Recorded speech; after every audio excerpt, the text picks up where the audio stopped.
Assalamualaikum warahmatullahi wabarakatuh. Alhamdulillahirrabbilalamin. Wassalatu wassalamu ala asyrafil anbiya'i wal mursalin Sayyidina Muhammadin wa ala alihi wa sahbihi ajma'in. Yang saya takdimi dan yang saya hormati pengasuh Pondok Pesantren Zainul Hasan Genggong, Kyai Haji Muhammad Hasan Mutawakil Allah SHMM. Yang saya hormati Bapak Rektor Universitas Islam Zainul Hasan Genggong, Bapak Dr. Abdul Aziz Wahab BMAG. Yang saya hormati Ibu Dekan Fakultas Tadris Umum, Ibu Wahyu Lestari MPD. Dan yang saya hormati Kaprodi Tadris Matematika dan sekaligus dosen pengampu mata kuliah pengantar pendidikan, Ibu Eka Rahayu MPD. Dan tak lupa teman-teman yang saya banggakan. Pada kesempatan kali ini saya akan menjelaskan materi tentang standar pendidikan nasional. Poin yang pertama yaitu definisi standar nasional pendidikan. Standar nasional pendidikan adalah usaha sadar dan terencana untuk mewujudkan suasana belajar dan proses pembelajaran agar peserta didik secara aktif mengembangkan potensi dirinya untuk memiliki kekuatan spiritual keagamaan, pengendalian diri, kepribadian, kecerdasan, akhlak mulia, serta keterampilan yang diperlukan dirinya, masyarakat, dan juga bangsa serta negara. Poin yang kedua yaitu tujuan pendidikan nasional. Pendidikan nasional bertujuan mengembangkan potensi peserta didik agar menjadi manusia yang beriman dan bertakwa kepada Tuhan Yang Maha Esa, berakhlak mulia, sehat, berilmu, cakap, kreatif, mandiri, dan juga menjadi warga negara yang demokratis serta bertanggung jawab dalam rangka mencerdaskan kehidupan bangsa. Poin yang ketiga yaitu fungsi standar nasional pendidikan. Fungsi dari standar nasional pendidikan adalah sebagai dasar dalam perencanaan, pelaksanaan, dan juga pengawasan pendidikan dalam rangka peningkatan mutu pendidikan. Poin yang keempat yaitu indikator 8 standar nasional. Indikator standar nasional yaitu ada 8. Yang pertama, standar isi pendidikan. Yang kedua, standar proses. Yang ketiga, standar kompetensi lulusan. Yang keempat, standar pendidik dan tenaga pendidikan.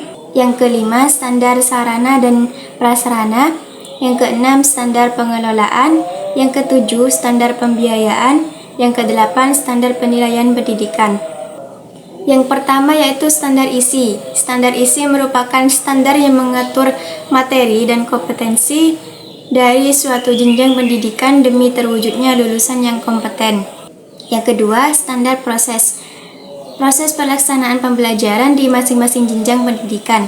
Dalam menyelenggarakan proses pembelajaran, setiap instansi pendidikan harus melakukannya dengan interaktif, inspiratif, menyenangkan, dan partisipatif atau mengikutsertakan peserta didik dalam proses pembelajaran.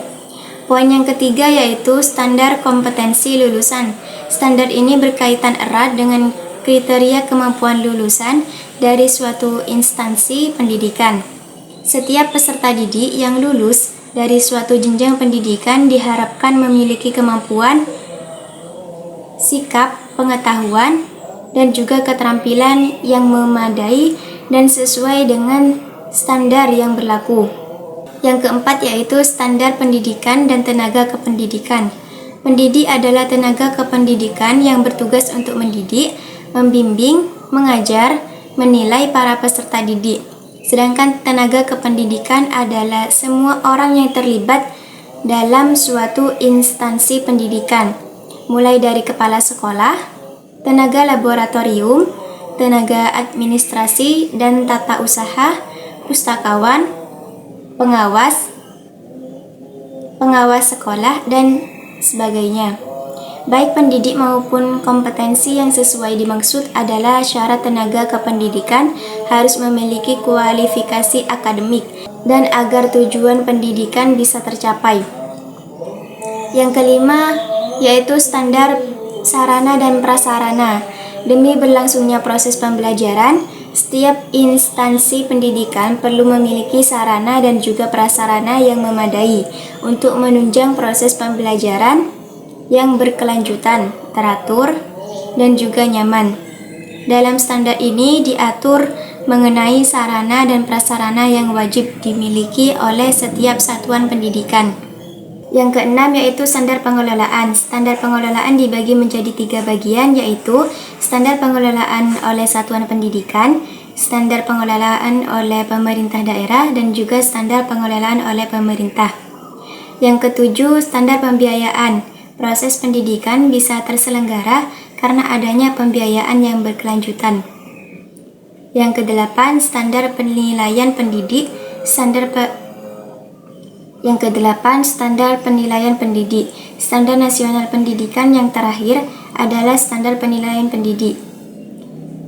Standar ini mengatur segala hal yang berkaitan dengan prosedur penilaian pada peserta didik.